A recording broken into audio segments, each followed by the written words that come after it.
Assalaamu calaykum. Tobanka waddan ee Afrika ugu wadooyinka wanaagsan. Mid ka mid ah waxyaabaha laga maarmaanka ah ee kobaca dhaqaale ee waddan walba ayaa ah gaadiidka gudaha iyo kan caalamiga ah. Sidaa darteed, wadooyinku waxay u baahan yihiin in si joogto ah loo dayactiro loona casriyeeyo. Markay timaado qiimeynta bilicda iyo horumarka wadooyinka, waddamada Afrika ayaa waxay ku jiraan qiimeyn ka hooseysa waddamada qaaradaha kale. Waddamada dunida ugu wadooyinka fiican ayaa waxaa kaalmaha ugu horeeya ka soo galay Imaaraadka Carabta, Singapore iyo waddanka Switzerland, halka Mauritania, Democratic Republic of Congo iyo Haiti ay kaalmaha ugu hooseeya kaga jiraan qiimeyntan waddamada ugu wadooyinka fiican caalamka.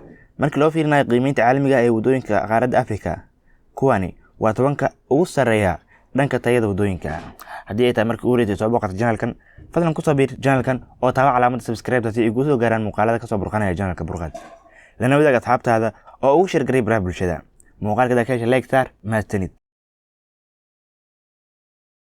Senegal waxay kaga jirtaa kaalinta tobanaad kala tareynta waddamada ugu wadooyinka fiican qaaraddan Afrika. Si rasmi ah, Jamhuuriyadda Senegal waa waddan ku yaalla galbeedka Afrika, waxayna ku fadhidaa dhul cabirkiisu la eg yahay 197,000 oo kiiloomitir laba jibaaran. Dadka waddankan ku nool qiyaastii waxay gaarayaan 16.5 milyan oo qof. Nidaamka wadooyinka dalka Senegal waa mid ballaaran marka loo eego heerarka galbeedka Afrika, iyadoo wadooyinka laamiga ay gaarayaan geeska gees waddanka iyo dhammaan magaalooyinka waaweyn. Magaalada Dakar ayaa ah magaalada ay ku kulmaan saddexda wadooyin ee highway-ga ay ka kala yimaada waddamada Masar, Chad iyo Nigeria.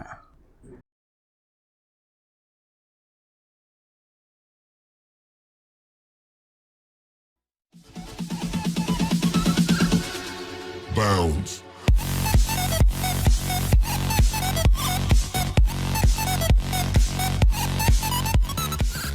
Cape Verde.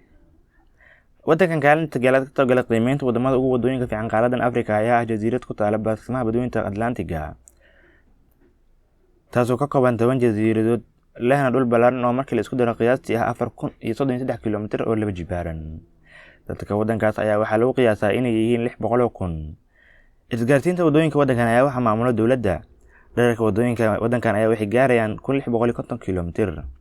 Cape Verde, dadka waddankan ayaa waxay isticmaalaan duulimaadka hawada iyagoo u kala goosha magaalo to magaalo kale, iyagoo haysta wadooyin aad iyo aad u fiican.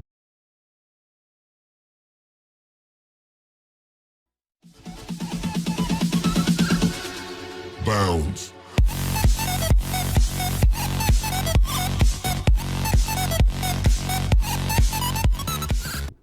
Botswana waa waddan aan bad lahayn kaasoo ku yaalla koonfurta qaaradda Afrika. Waxaa gumaysan jiray boqortooyada Ingiriiska waxayna xornimada ka qaadatay 3 Sebtembar 1966. Waxay leedahay bulsho dhan 2.5 milyan. Baaxadda waddankan ayaa wuxuu gaarayaa 581,730 kiiloomitir oo laba jibaaran. Botswana waxay leedahay wadooyin tayo fiican leh, kuwaas lagu misaalo sida wadooyinka qaaradda Yurub oo kale. Waxay dhiseen wadooyin waaweyn kuwaas oo iskor saaran, aadna u qurux badan, kuwaas oo ka saaciday inay ka galaan waddamada ugu Afrika ugu wadooyinka fiican kaalinta 8aad.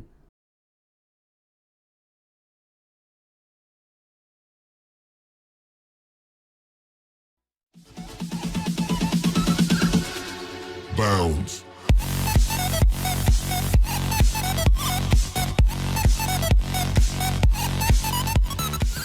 Kenya. Jamhuuriyadda dalka Kenya waa waddan ku yaalla bariga Afrika, kaasoo xuduud la leh waddamada Itoobiya, Suudaan, Uganda, Tanzania iyo Soomaaliya, kaasoo leh 47 maamul goboleed. Kenya waxay leedahay dhul baaxadiisu gaarayo 580,367 kiiloomitir oo laba jibaaran, waxayna leedahay dad ka badan 53.8 milyan. Waddankan ayaa wuxuu leeyahay wadooyin waaweyn oo caalami ah. Waddada tareenka ee Kenya ayaa waxay isku xirtaa badi magaalooyinka waddankaasi Kenya, iyagoo ku sii xirto waddanka deriskooda ee Uganda.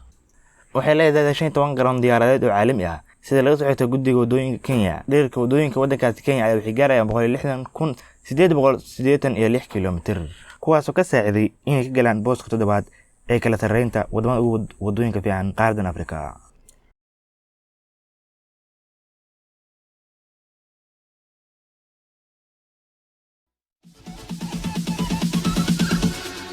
Bounds.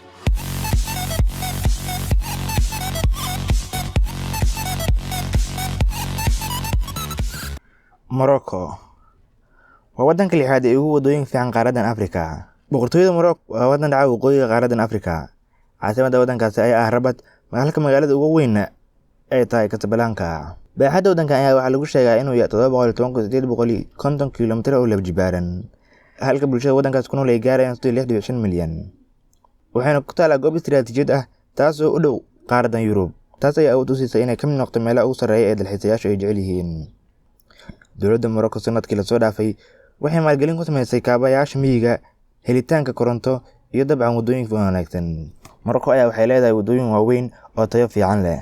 Waddada Anthro waa waddo caalami ah taasoo ku xirta Tangier waqooyiga galbeed ee waddankaasi. Dowladda Morocco waddooyinkeeda fiican ayaa waxay ka saaciday inay kaalinta lixaad ka soo fariisato kala sarreynta wadamada Afrika ugu fiican waddooyinka, halka caalamkan ay kaga jirto kaalinta 55aad. Shantaas waddan waxay ahaayeen kuwa ku jira kaalmaha 10 ilaa 5aad.